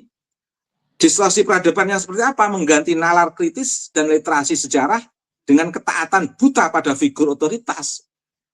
Itu dampak yang diceramahkan di situ, Mas Charlie. Kemudian yang terakhir, tujuan akhir, konstruksi narasi penyelamat. Dampaknya apa? Massa merasa perlu bergantung pada figur tersebut untuk mencapai kebenaran. Kritik peradaban saya seperti apa? Ada koreksi sejarah. Pentingnya memutus rantai narasi palsu untuk memulihkan kedaulatan berpikir umat Islam Nusantara, Mas. Maka saya selalu mengatakan, saya tidak terlalu kenceng sebenarnya dalam konteks nasab, udah ikut keimat saja. Tapi ada hal yang penting dari tesis Kiai Imad itu. Apa hal yang penting dari tesis Kiai Imad itu? Bagi saya, mengapa saya kok menguatkan tesis Kiai Imad, katakan begitu? Karena menurut saya, ini bisa memutus rantai narasi palsu untuk memulihkan kedaulatan berpikir umat Islam Nusantara. Nah, jadi sebenarnya saya selalu ditemui beberapa kiai, saudara-saudara saya yang kiai-kiai besar itu kan banyak, Gus Roti. Itu tanya kepada saya, kenapa? Ada yang nanya, kenapa Lek kok mendukung tesis Kiai Imad? Kenapa Dik kok mendukung tesis Kiai Imad?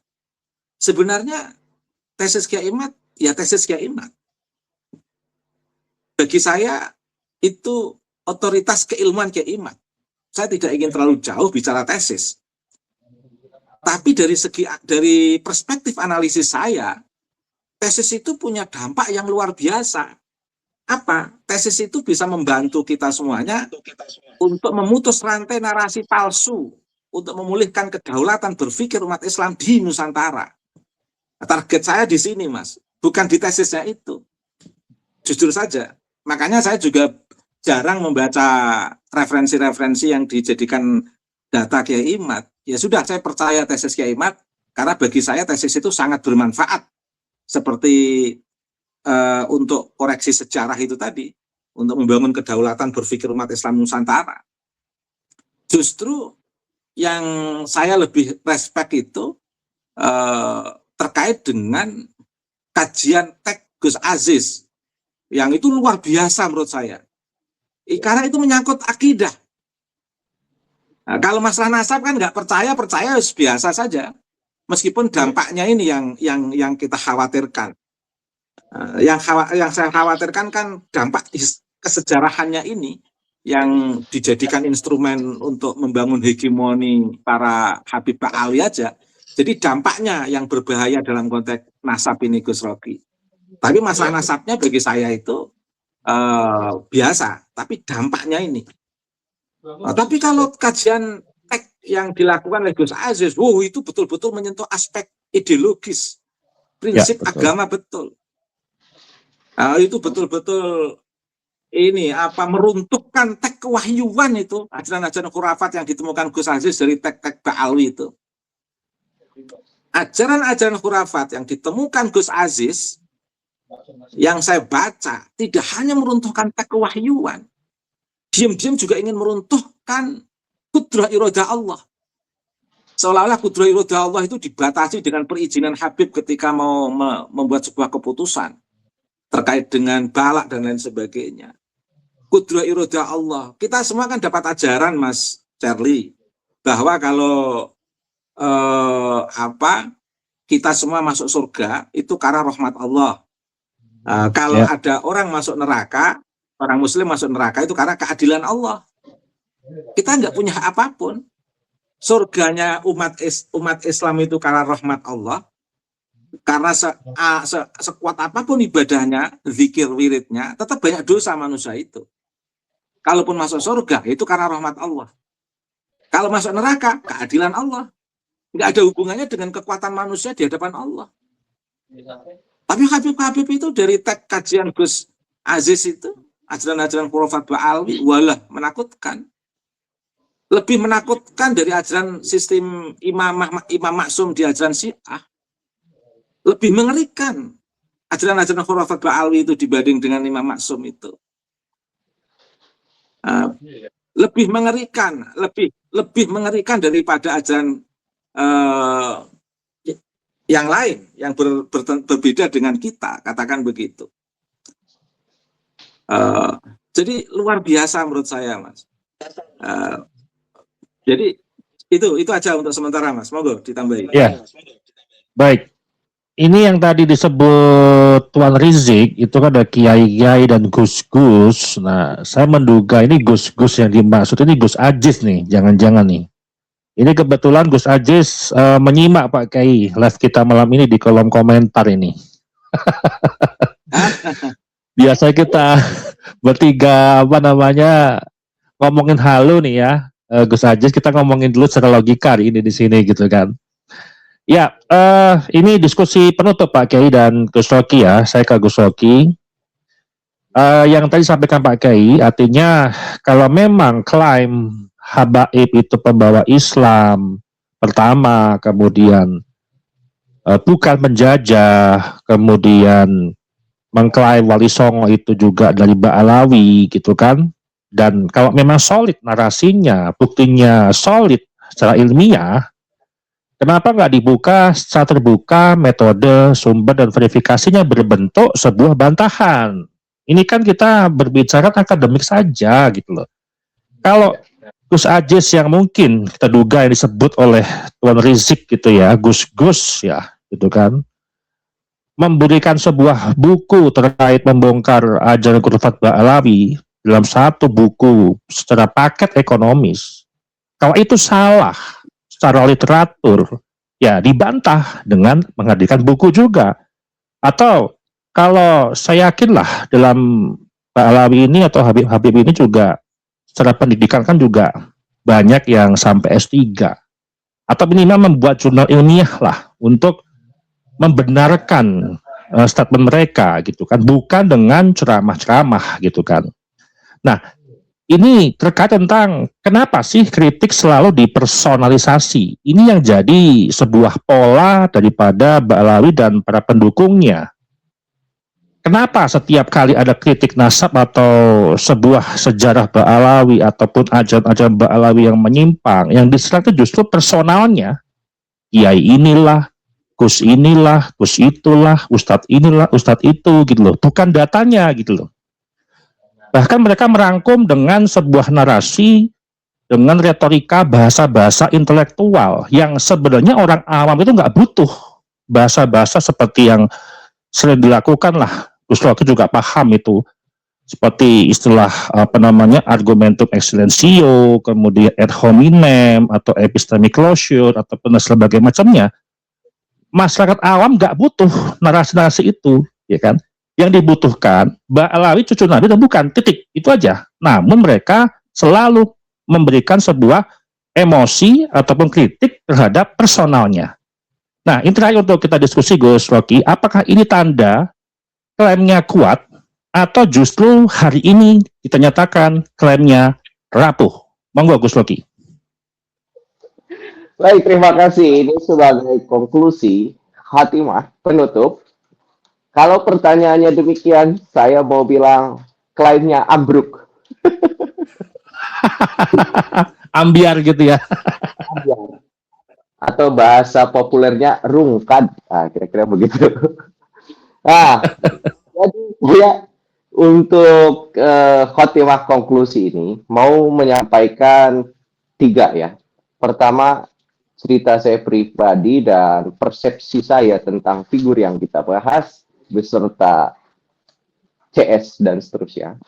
Yang kedua, mengenai bagaimana kita penting untuk membedakan mana yang harus kita tonton atau bahkan kita skip aja terkait konten di YouTube ataupun konten lainnya. Yang ketiga, saya akan menyampaikan mungkin berupa seruan. Pertama, tentang kisah. Sedikit penting untuk saya sampaikan. Pertama kali saya tahu, kenal, lihat langsung sosok Pak Rizik Syihab itu secara langsung. Dulu saya zaman pas lagi mondok di kakek saya di Majalengka. Saya masih sanawiyah waktu itu. Mungkin tahun sekitar 2005, waktu itu sedang viral fenomena Ahmadiyah. Ya.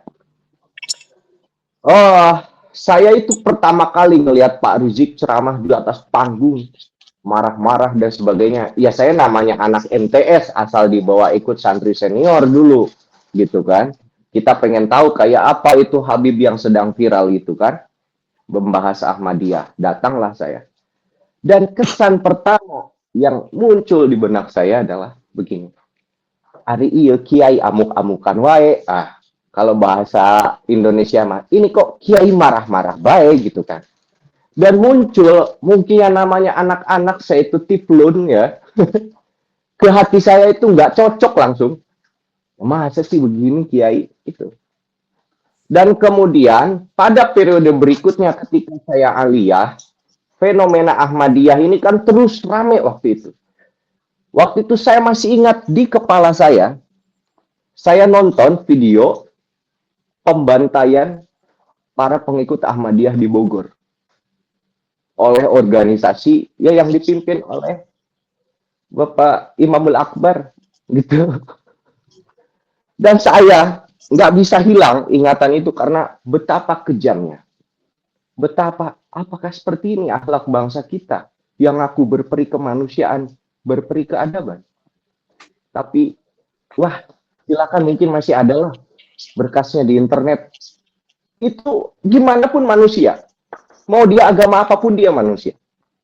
Dan sejak itu, saya memang nggak pernah suka sama organisasinya, sama figurnya.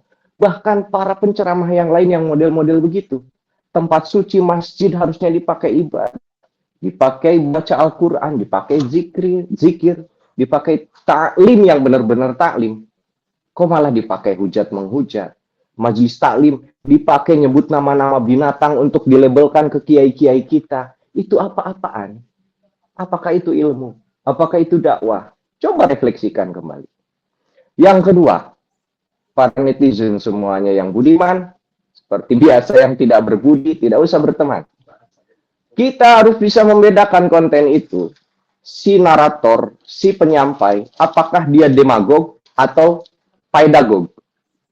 Kalau pedagog, dia akan memancing nalar kritis kita, memberikan logika-logika yang argumentatif, kodiah yang tersusun dengan rapi, kuliah juz'iyahnya dan segala macamnya. Dan dia bertujuan untuk melakukan transformasi terhadap murid yang tadinya bodoh jadi pinter, yang terbelakang jadi berkemajuan. Tetapi demagog itu sebaliknya. Dia berupaya menghasut, menyampaikan dengan penuh amarah, dan tujuannya adalah untuk berkuasa. Dan terakhir sebagai seruan, ayo kita bangun, belajar lagi, ngaji lagi dengan serius, wahai bangsa Indonesia. Kita harus jadi tunjukkan seperti kita bangsa yang dulu terkenal sebagai bangsa yang besar. Dan sadari kita ini bangsa besar. Jangan pernah merasa kerdil di hadapan bangsa manapun. Terima kasih. Wallahul muwaffiq ila aqwamit thoriq. Wassalamualaikum warahmatullahi wabarakatuh. Ya, kita ke Kebet untuk refleksi penutup dan menyimpulkan untuk semuanya, Pak Kiai. Monggo. Oke, terima kasih Mas. Saya jadi teringat Bang Panji, Mas Panji, sang petualang, kritikus petualang kita yang kemarin disesatkan oleh dalam Panji, ya. Menstria ya. Menstria, ya. Ya, saya jadi ketawa ketiwi sendirian di rumah itu. Mengapa ada Habib dan Muhibbin yang menyesatkan dia? Sementara hasil kajian teks Gus Aziz itu banyak khurafat-khurafat yang jauh lebih membahayakan daripada kritik sosial politik Menstria itu. Itu sebuah muhasabah saya, Mas, sebuah perenungan saya. Yang kedua, apa tidak malu Habib Muhibbin yang masih suka menyesatkan itu, sementara muncul membongkar ajaran khurafat Habib Ba'alwi, buku yang diterbitkan oleh Gus Aziz Jazuli itu. Apa nggak malu suka menyesatkan orang, muncul buku seperti itu? Jadi kayak ini, kayak ada sebuah anomali, ada hal-hal yang lucu di situ. Mudah menyesatkan orang, tapi lupa kesesatan prinsip ajarannya sendiri. Ini kan problem menurut saya. Dan simpulan saya, sekaligus ini ilmiah ini, dari beberapa pemaparan kajian psikologis dan sosiologis saya tadi itu, sebagai analisis tambahan, dalam perspektif psikologi peradaban, fenomena Muhammad Rizik Syihab adalah bentuk dari keterjajahan mental terhadap narasi silsilah luar yang belum tentu terverifikasi secara primer.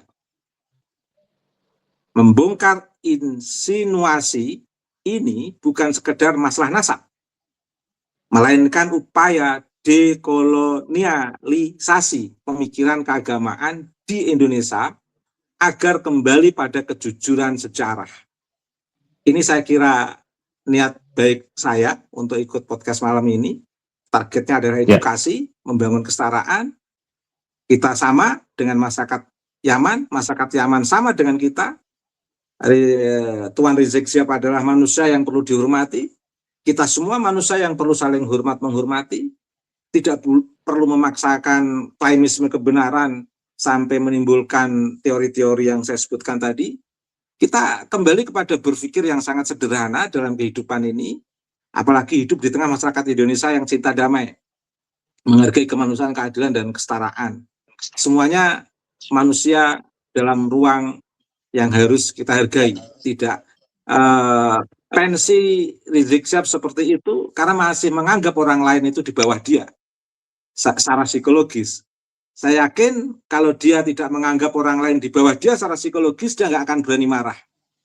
Nah, nyatanya dia juga nggak berani marah dengan Wali Songo, nggak berani mencaci Wali Songo, karena Wali Songo merasa dia lebih besar daripada dia, bahkan bisa dijadikan alat untuk nakut-nakuti bangsa Indonesia, yang notabene justru secara kultural pribumisasi Islam justru dekat dengan Wali Songo. Tetapi Rizik Sihab justru meminjam Wali Songo untuk nakut-nakuti bangsa Indonesia. Rizik Sihab dalam konteks kepentingan politik dia sangat baik dengan orang-orang tertentu. Karena mengapa? Karena orang lain yang dibaiki itu dianggap sedang dibutuhkan. Saya berharap masyarakat Indonesia itu juga dibutuhkan oleh Rizik Sihab dalam konteks apa? Membangun kebersamaan untuk moderasi keberagamaan dan keberagaman untuk konteks Indonesia masa depan. Sehingga nggak perlu merasa paling di atas dan yang lain itu harus nurut semua dengan pikiran-pikiran dia. Seolah-olah ada klaim-klaim yang dia paksakan, termasuk klaim kebenaran sejarah misalnya. Seluruh data historis yang melalui hasil riset, termasuk terakhir Prof. Al-Zumardi Azra, tidak ada yang menyimpulkan bahwa Islam pertama masuk di Indonesia dari Yaman. Oke, namanya berpendapat bolehlah. Tapi kalau itu masih asumsi, jangan dipaksakan sampai emosi-emosi. Karena kalau dipaksakan sampai emosi-emosi, nanti orang akan curiga mengatakan itu bentuk penjajahan. Jadi dikatakan menjajah itu kan karena memaksa, tidak ada data.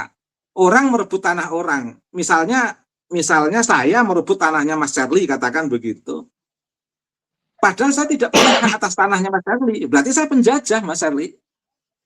Atau sebaliknya, Mas Charlie merebut tanah saya, Mas Charlie tidak ada alasan untuk merebut tanah saya, kok memaksakan diri, itu Mas Charlie penjajah. Siapapun yang tidak punya al-ahaq wal mustahak, tidak punya hak atas kewenangan yang dia paksakan, kok tetap memaksakan, itu indikasi daripada penjajahan. Makanya mari kita lepaskan diri kita dari sikap-sikap yang memaksa, termasuk memaksa bahwa Wali Songo harus dari Pak Alwi, memaksa sementara nggak punya data, memaksa Wali Songo nggak punya keturunan laki-laki, sementara nggak punya data, sementara Durah Wali Songo yang dari jalur laki-laki masih berseliuran di Indonesia. Mengapa kok diem nggak mau bicara? Ya itulah Indonesia, orangnya suka-suka tawadhu. Meskipun punya nasab asli tidak mau berbicara. Dan kita semua bangga sebagai masyarakat Indonesia, asli Indonesia, asli pribumi. Hubungan kita dengan Nabi Muhammad karena beliau Nabi kita umatnya. Itu sudah cukup membahagiakan kita sebagai umat Nabi Muhammad. Tanpa harus sebagai cucu pun kita sudah bangga, Mas, sebagai umat Nabi Muhammad. Ya. Dan saya ingin Pak Alwi, ketika para habib sudah diteliti, hasil dari beberapa aspek penelitian tidak bisa diintisapkan kepada Nabi, ya sudah, nggak usah maksa-maksa sampai emosi-emosi. Nanti malah hilang kendali kalau emosi. Serba blunder lah, katakan begitu. Serba salah, serba sandung serimpet, serba tidak benar nanti malah. Dalam kondisi apapun, benar emosi aja salah, apalagi salah emosi.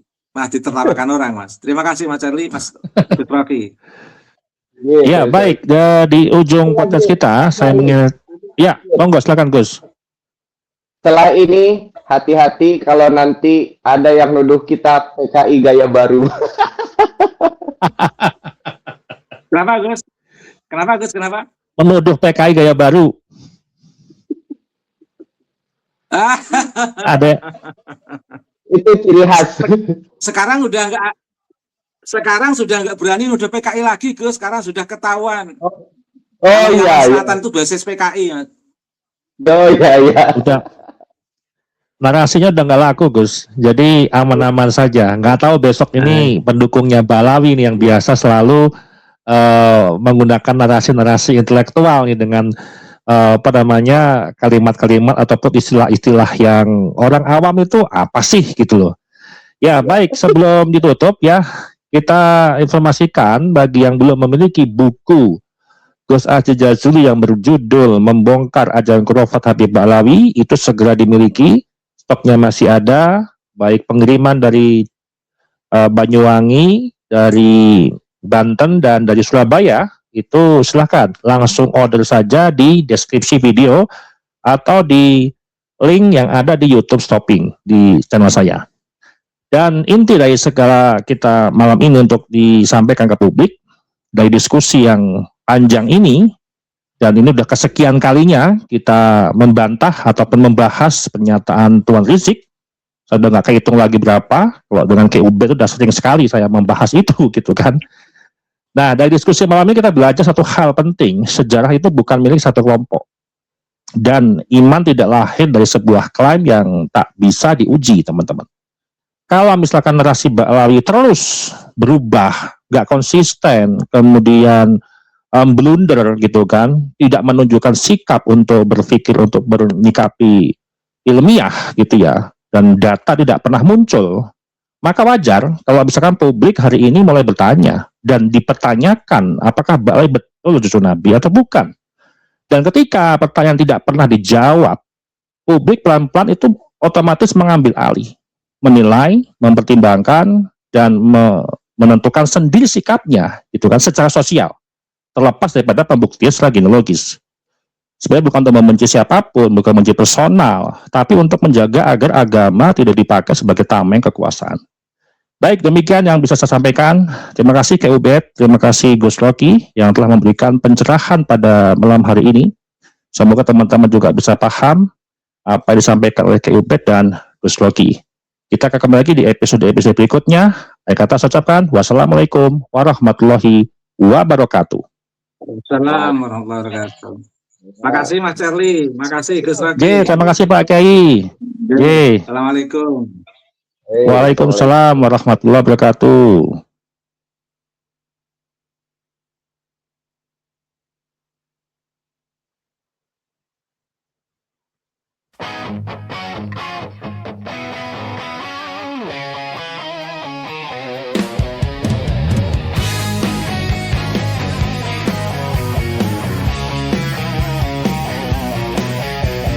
Mukimah bicara fakta, menyusun kata dengan data.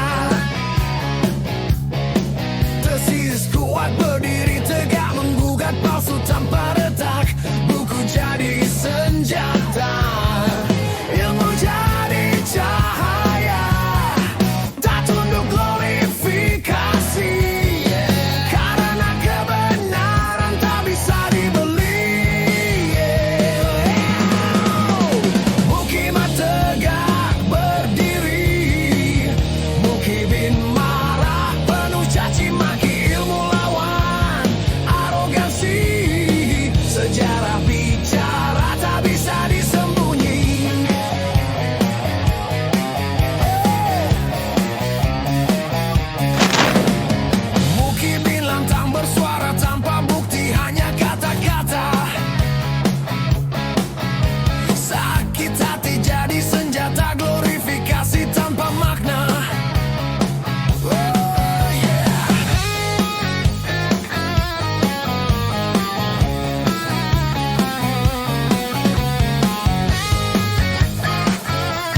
mata, ilmu jadi cahaya.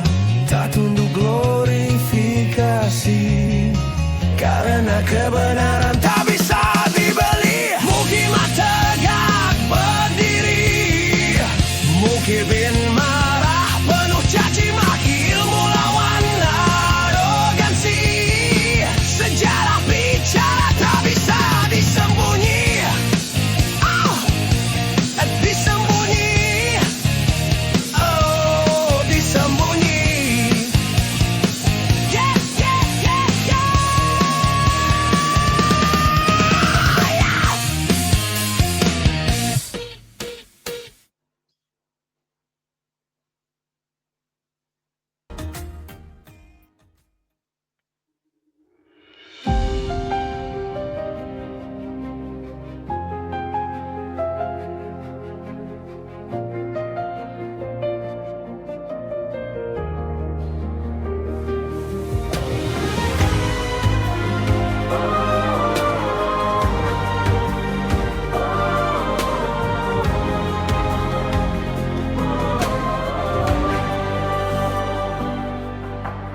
Di jalan panjang umat mencari terang, kadang sejarah gelap, kadang penuh bayang. Ilmu dan adab berjalan berdampingan, membawa NU tetap tegak dalam zaman. Ada yang menjaga tradisi penuh cinta, ada yang bertanya dengan jujur apa adanya. Tak perlu takut pada cahaya kebenaran, sebab Allah selalu bersama pencarian. Dari pesantren kecil hingga kota besar, dari kitab kuning hingga ilmu yang mekar, NU berdiri tak gentar menghadapi zaman, menjaga umat dengan hati penuh iman.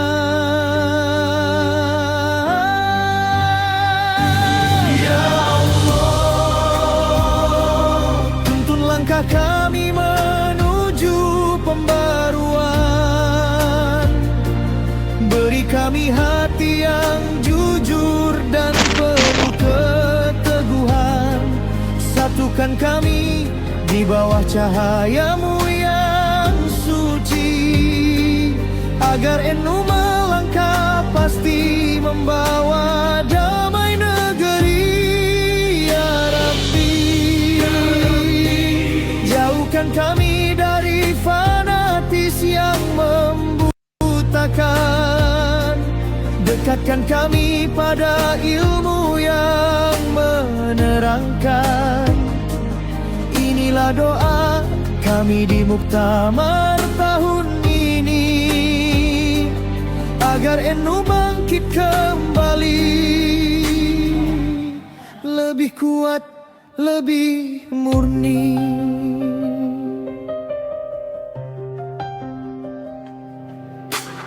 Tanah yang sama, jalan yang kita tempuh, ragam pemikiran tak harus jadi musuh. Ada yang tajam dengan logika membangun, ada yang lembut dengan hati yang menyatukan.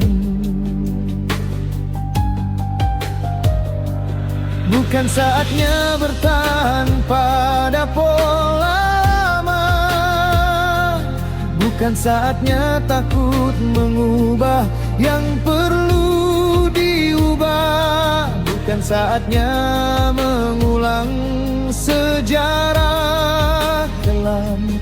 Kini saatnya NU maju lebih terang dengan ilmu, adab, dan keberanian. Perbedaan bukan alasan untuk berpisah, justru menjadi alasan untuk bermusyawarah. Kita melangkah bersama menjaga umat, agar NU tetap membawa rahmat.